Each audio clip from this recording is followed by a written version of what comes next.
네, 여러분 반갑습니다. 1강에 이어서 저와 함께 토플 리딩에서 굉장히 많이 나오는 두 번째 문법인 도치 구문을 한번 같이 살펴보도록 하겠습니다. 도치 구문을 오늘 처음 듣는 분들은 없으실 건데요.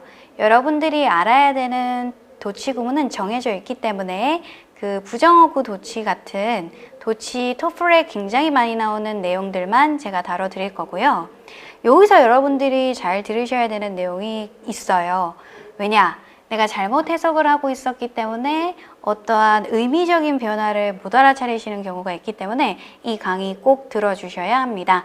그리고 오늘 제가 도치 강의를 하면서 어떤 조동사의 정의도 조금 여러분들께 설명드릴 거니까 그 내용 꼭 숙지하시길 바래요. 자, 그러면은 부교재는 몇 쪽을 보시냐면 7쪽을 보시면 도치라고 되어 있습니다. 도치, 그런데 첫 번째 뭐라고 되어 있냐면 여러분 조동사 도치라고 되어 있고요.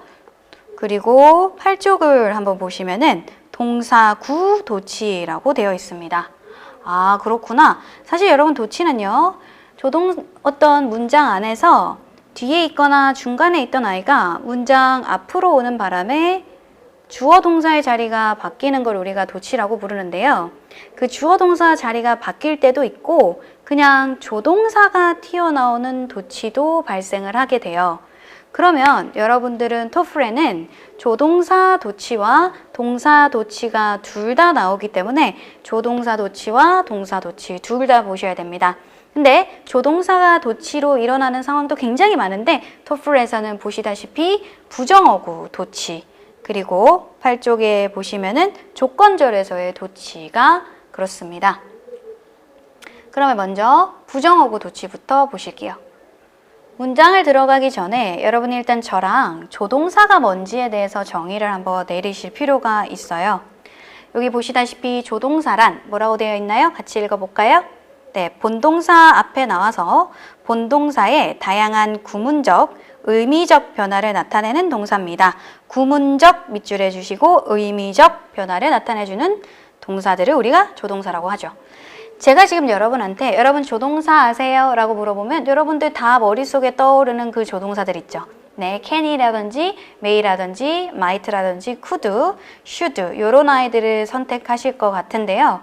그 외에도 조동사에는 4가지가 더 있다라고 보시면 되겠어요. 학자마다 보고 조동사를 정의하는 게 달라서 여러분들이 조금 헷갈리실 수 있는데 제가 그냥 영어로 표현을 해보도록 하겠습니다. 조동사는 크게 종류가 4가지가 있는데요. 첫 번째는 모달이 있죠. 이 모달이 여러분들이 알고 계시는 그 may, can 이런 조동사들을 이야기합니다. 근데 이걸 우리가 또 조동사라고 불러버리면은 이 조동사, 우리가 지금 배우고자 하는 조동사에 대한 개념이 확실하게 잡히지 않기 때문에 저는 그냥 조동사 중에서 may, can, could, should, would 이런 것들은 모달이라고 그냥 영어로 부를게요. 다른 학자들이나 사람들, 이제 영어로 번역가들은 뭐 서법 조동사라고도 부르는데 그런 내용 말 자체가 너무 어렵기 때문에 그냥 얘는 모달이라고 부를게요. 얘네는 본동사에게 어떤 뉘앙스를 부여해주는 역할을 하게 되죠. 그 외에 여러분들이 알고 계셔야 되는 조동사는 비동사가 있습니다. 비동사는 혼자서 본동사처럼 쓰일 수도 있고요. 본동사처럼 쓰이는 비동사, 그리고 진행형을 나타낼 때 나오는 이 비동사, 그리고 수동태를 만들 때 나오는 이 비동사는 전부 다 조동사의 역할을 하게 됩니다. 그리고 세 번째는 여러분들이 잘 알고 계시는 현재 완료나 과거 완료를 만들어내기 위해서 붙어지는 have, has, had가 있죠. 그리고 얘네 모달도 없고 비동사도 없고 have, has도 없을 때는 우리가 do라는 조동사를 빌려와서 문장을 쓰게 됩니다. 그래서 보통 우리 조동사 하면요, 여러분 이 모달과 얘네를 영어로 auxiliary라고 하는데요. 이런 거는 뭐 영어로 표현하실 필요가 없어요. auxiliary라는 말 자체가 보조하다, 조수하다 라는 뜻이기 때문에 실제 조동사라는 말은 사실 얘네들이 맞겠죠.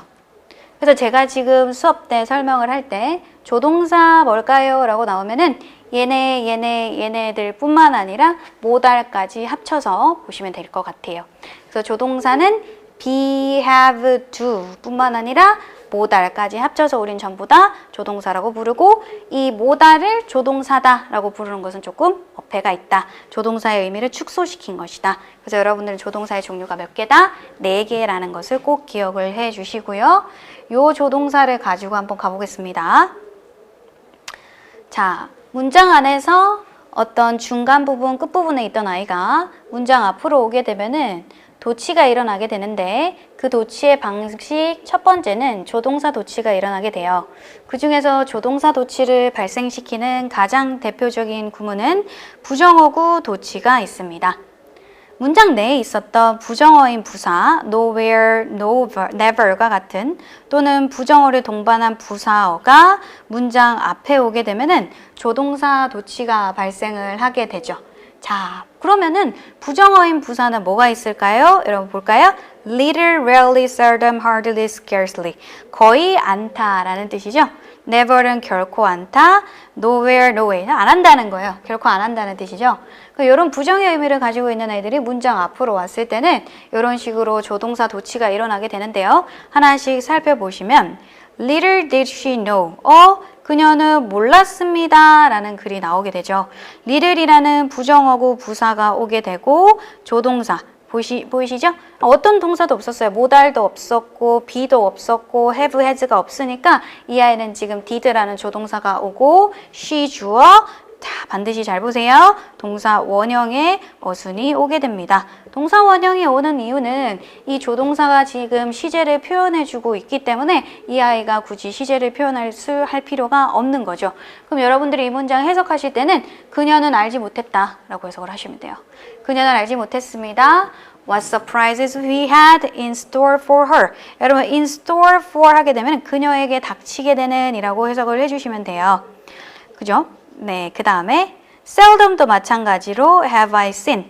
나는 거의 본 적이 없습니다. 여기는 모달인 have가 있으니까 그대로 have를 문장 앞으로 써주고 I seen 이렇게 해석을 해주시면 돼요. 그러면 해석할 때 나는 거의 본 적이 없어. 그렇게 비참해 보이는 글을 본 적이 없어. 이렇게 해석을 해주시면 되죠. Rarely does a movie make you feel so warm and so uneasy at the same time. 마찬가지로 그런 영화는 없어. 이렇게 해석을 하시면 되죠.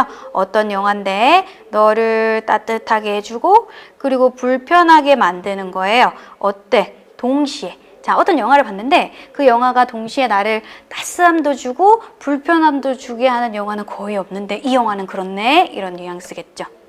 그 다음에 never has John been. 마찬가지로 never이 나오면서 네, 조동사 auxiliary has가 있으니까 주어 이렇게 바로 도치되는 거죠. John은 그런 적이 없어요. So lonely as now. 지금처럼 그렇게 외로웠던 적이 결코 없었습니다. 마찬가지로 nor do we comprehend how ancient people could have built its massive architecture. 좀 길었지만 똑같아요, 여러분. 주어 나오고요. nor 도치돼 버렸죠. 앞으로 오고 조동사 주어 동사 원형. 우리는 이해하지 못합니다. nor은 뭐뭐도 또한 아니다. 우리는 뭐뭐도 이해 못합니다. 어떻게 고대 사람들이 이 거대한 아키텍처를 지었는지. 그리고 지금 not until 구문이 이렇게 나오고 있습니다. 이거는 여러분들에게 조금 더 부가적인 설명이 필요해서 제가 2번으로 따로 떼어놓고 not until 앞에는 별표를 쳐놨죠. 일단 여러분 기본적으로 until은 자기가 할 수 있는 역할이 전치사의 역할을 할 수도 있고 접속사의 역할을 할 수 있기 때문에 뒤에 명사나 동명사구가 올 수 있고요. 접속사니까 뒤에 절이 올 수 있어요. 그러면 우리가 지금 not until에 대한 해석을 한번 해보실 건데요. 일단 여러분 굉장히 중요한 게 뭐냐면 우리 until이 무슨 뜻인지 한번 볼까요? until은 무슨 뜻이죠, 여러분? 아무도 이제 틀리지 않아요. until은 까지라고 해석을 하시는데 until은 전까지라는 뜻이죠. 네, 선생님. 자, 여러분 요거 한번 보세요. 박물관 갔는데 not open until Friday 라고 적혀져 있었어요. 이것을 본 우리 한국 학생들은 까지라고 배웠으니까 금요일까지 안 여는구나 하고 언제 가겠어요? 토요일에 간단 말이에요.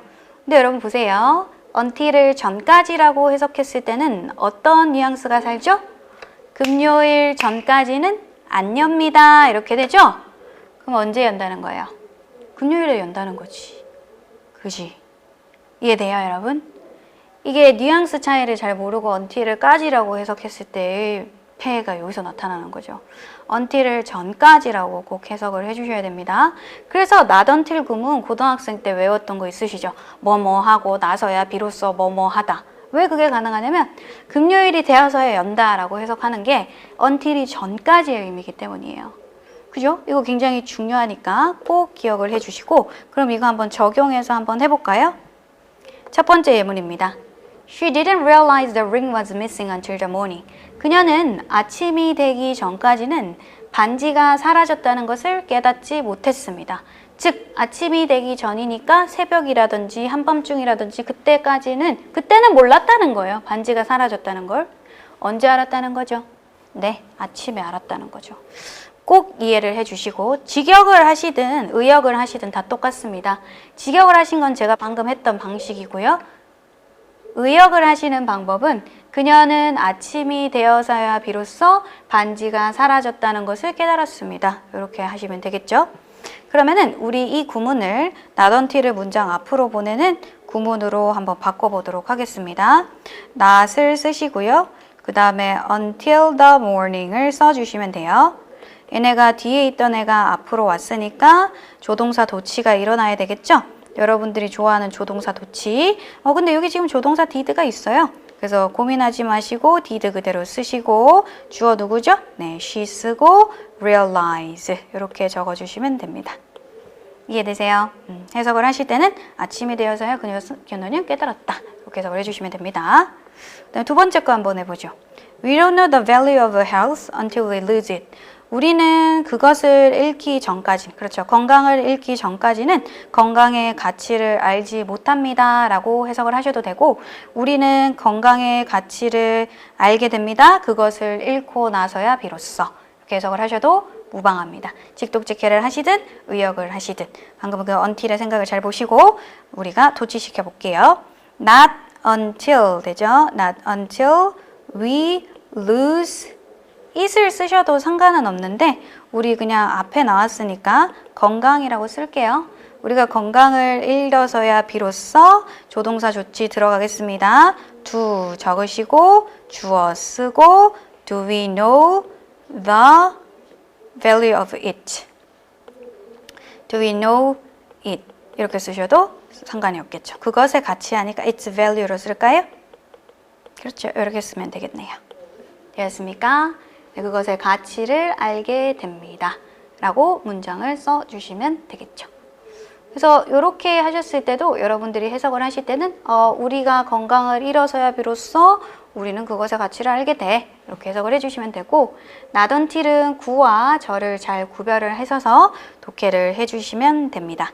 그뿐만 아니라 여러분 보시면은 이제 not until 뿐만 아니라 not only 그리고 but also 구문도 도치가 가능하다는 거 잘 봐주시면 되죠. 이거 한번 해보시겠어요? 집에서? 그러면 제가 반별 게시판에 답안을 올려드리도록 하겠습니다.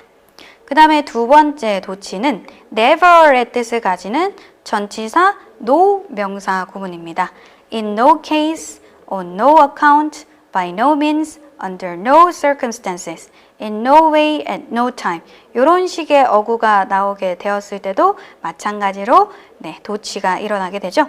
여러분 요거는 여러분들이 한번 해보시겠어요? The prisoner will not be allowed to leave under any circumstances. 선생님. 네, 여기 보시면 not이 있고요. 그리고 우리는 뭐 해야 돼요? circumstances 나와야 되는데 여기 보니까 any라고 되어 있는 거예요. 자, 여러분 이렇게 no circumstances라는 표현을 절로 이렇게 원래 쓸 때는 not any로 풀어 쓰는 경향이 많습니다. 그래서 여러분들이 바꾸실 때 조금 고민을 하셔야 되는데요. under no circumstances로 바꿔주셔야 되는 거예요. under no circumstances 이렇게 바꿔주시고 will the prisoner 이렇게 되는 거죠. 오늘 되게 구문 중요한 거 많이 하네요. Under no circumstances가 자기절 안에 있었을 땐 사실 not any로 이렇게 분리되어서 글이 구성이 된다라는 거 꼭 보시고 마찬가지로 we cannot make an exception in any case. 마찬가지로 not in any case 이런 식으로 풀어져 있는 거 보이세요? 네, 이렇게 봐주시고 문장 한번 바꿔보세요. 이것도 해석을 써보시는 게 좋을 것 같습니다. 어떠한 식으로도 이것이 너의 명성에 영향을 끼치지 못할 것이다. 어떠한 경우에도 나는 말하지 않을 것이다. 내 토마호크를 받아들이지 않는다고. Should you be absent from your seminar? 어떠한 경우에도 너는 세미나에 결석해서는 안 된다 라는 뜻이죠. 이렇게 해석을 해보시고요. 그 다음에 네 번째 하자마자 구문이죠. 하자마자 구문은 사실 고등학교 때도 진짜 많이 배웠는데 저는 여기서는 그냥 토플에 나오는 형태로만 해서 도치만 살펴보도록 하겠습니다.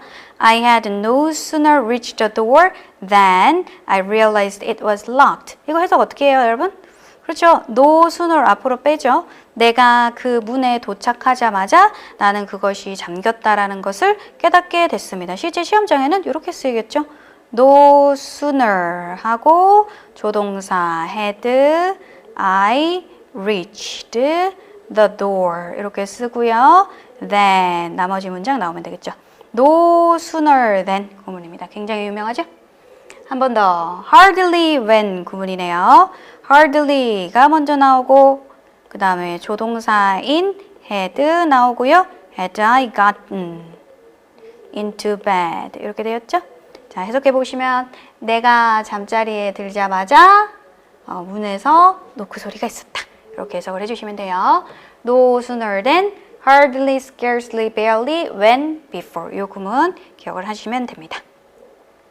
자, 우리가 지금 뭐 하고 계세요? 네, 도치 배우고 계시는데 첫 번째 조동사 도치 배우고 계세요. 지금까지는 부정어구가 문장 앞으로 왔을 때의 도치 구문을 설명을 해드렸다면 이제는 조건절에서 도치가 일어나는 걸 봐드리겠습니다. 그러니까 부정어구가 문장 앞에 왔기 때문에 도치가 일어나는 거 생기고 지금 2번은 생략됐기 때문에 도치가 일어나는 거예요. 보실까요?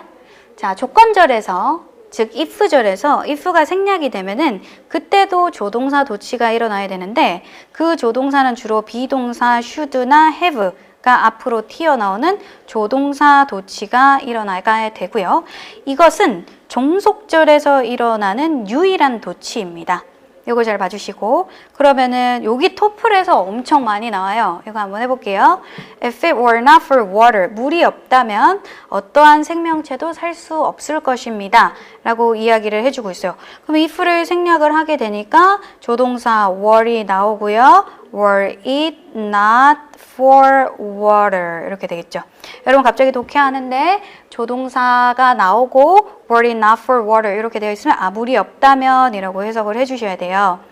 요거는 동의어로 but for 또는 except와 동의어가 되겠죠. 뭐가 없다면 고등학교 때 입시 공부 열심히 하셨다면 이거 많이 외우셨을 것 같은데 저는 되게 많이 외웠었거든요. 밑에 것도 한번 해볼까요? If you should make up your mind, please let me know. 자, 너 마음을 먹으면 알려줘. if 생략할게요. 그럼 조동사, 그렇죠. 여러분들이 알고 계시는 모달, should you make up your mind. 이런 구문이 나오죠. 그 다음에 여기 f 생략하면은 had I read. 이렇게 되겠죠? 내가 그 신문을 어제 읽었었더라면 나는 그녀의 죽음을 알았었을 텐데 이렇게 조동사 도치가 일어나는 if절에서의 if 생략 구문이었습니다. 해석을 하실 때 이 부분은 잘 인식을 해주시고 갑자기 should가 나오는데 당황하시면 안 돼요. 자, 저희 교재에 placebo effect 이 구문이 나오게 되고 그리고 여러분들이 보시는 벤자민 프랭클린 지문에서도 나오게 되고요. 구문 분석할 때도 나오니까 꼭 기억을 해주시길 바랍니다. 조동사 조치는 여기까지 보시면 되고 이제는 아예 그냥 주어 동사 자리가 바뀌어요. 조동사 튀어나올 필요 없어요. 동사구 도치가 일어나는 경우는 지금 제가 보여드리는 두 가지 경우인데 첫 번째는 장소를 나타내는 부사구가 문장 앞에 왔을 때 두 번째는 be 플러스 pp 또는 be 플러스 ing 형태에서의 도치가 일어나게 됩니다. 보실까요? under the table 밑줄 하시고 장소죠? 주어는 누구예요? 캣이에요. 그러니까 이렇게 바뀌는 거죠. Below Venus' thick noxious cloud cover is가 동사가 a planet of deep 이렇게 되겠죠. 장소 there 장소의 유도 부사가 나왔기 때문에 주어 동사 자리가 도치됩니다. In the far corner of the library, 마찬가지로 주어 동사 도치됩니다. From a religious ceremony long ago originated this tradition. 이렇게 되는 거죠. 부사구, 장소를 나타내는 부사구 나왔을 때 도치 일어나게 되고요. 비동사 뒤에 ing나 pp 형태가 앞으로 갔을 때도 도치가 됩니다. Situated in the city's center was a complex of building. 이렇게 되죠. 굉장히 복잡한 건물 구조가 시티의 내부에 위치하고 있습니다. Moving toward them was a beam of sunlight. beam of sunlight가 moving toward them. 그들을 향해서 이동하고 있습니다. 마찬가지로 hung on a branch of the tree. branch of the tree was a message he sent. 그가 보낸 메시지가 매달려 있었다. 이런 식으로 분사가 앞으로 가는 바람에 주어 동사 자리가 도치되는 구분이 있죠. 사실 이번 동사구 도치보다는 여러분들이 부정어구 도치와 관계대명사 if절에서의 if절이 생략되면서 if가 생략되면서 나오는 도치를 살펴보시는 것이 조금 더 중요합니다. 그러면 8쪽에 있는 이 이댁 강조 구문하고요. 그리고 여러분들이 굉장히 중요하게 보셔야 되는 9쪽에 no more 비교급과 not 비교급은 제가 수업 시간 때 다뤄드리도록 하겠습니다. 지금 이 두 강이 굉장히 중요하고요. 정규반에서는 이 내용을 다루기에는 너무 시간이 부족해서 제가 강의로 드리는 거니 꼭 강의를 들으시고 수업에 들어오시길 바랍니다. 여기까지 하겠습니다. 수고하셨습니다.